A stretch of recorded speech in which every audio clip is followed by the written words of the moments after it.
मेरी जीजियों, मेरे जीजाओं, मेरी माताओं, मेरी बेटियों, बेटाओं, पशुपति नाथ का जब आप व्रत करते हो, थोड़ा सावधानी पूर्वक सुनिएगा। पशुपति नाथ का जब आप व्रत करते हो,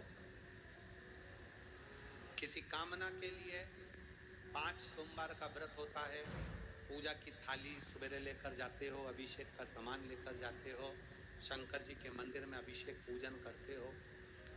शाम के समय वही थाली वापस जाती है, उसमें 6 दिए जाते हैं। कितने दिए? 6। प्रसाद जाता है, हिस्से होकर नहीं, एक साथ जाता है। 6 ही दिए भगवान शंकर के सामने जमीन पर रखे जाते हैं। 5 दिए प्रज्वलित करे जाते हैं। प्रसाद के 3 हिस्से करे जाते हैं। तीनों हिस्से सामने रख दिए जाते हैं। बाबा की पूजन अर्चना होती है। उसमें से जो बिना जला हुआ दिया है, वो दिया वापस थाली में रखा जाता है। प्रसाद का एक हिस्सा थाली में रखा जाता है, बाकी का बाबा से प्रार्थना कर कर वहीं छोड़ा जाता है। बाबा, आज मेरा पहला पशुपति व्रत है। कड़ैया में, भगोनी में तुमने जो प्रसाद बनाया है, जितना प्रसाद बना है वो कटोरी 2 कटोरी जितना आपको ले जाना उतना बनाओ। ज्यादा बन भी गया है तो पूरा लेकर जाओ, घर छोड़ना नहीं प्रसाद को।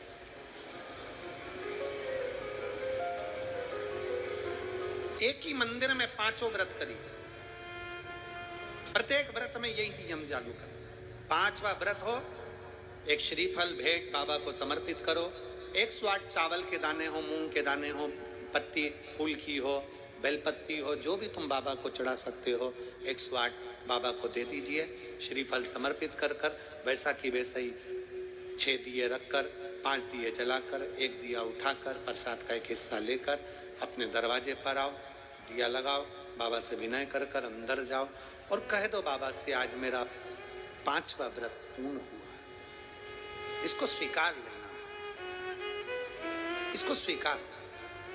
बहुत कामना लेकर आई हूं बाबा, बहुत दुखी हूं।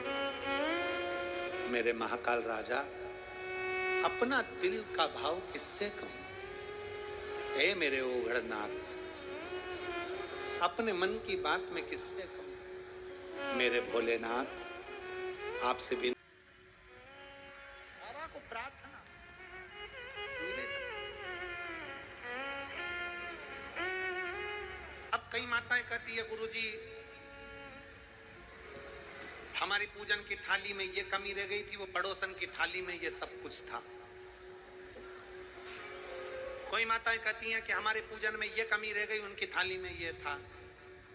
शिव महापुराण की कथा कहती है, पशुपति नाथ के व्रत में हल्दी ले जाना भूल गए, चंदन ले जाना भूल गए, या कुछ सामान ले जाना भूल गए, दिए जरूर होना चाहिए। प्रसाद का 3 हिस्सा जरूर होना चाहिए। बाकी का अगर कुछ भूल गए तो बाबा तुम्हारे अवगुण नहीं देखेगा, बाबा तुम्हारा गुण देखेगा, अवगुण नहीं देखेगा।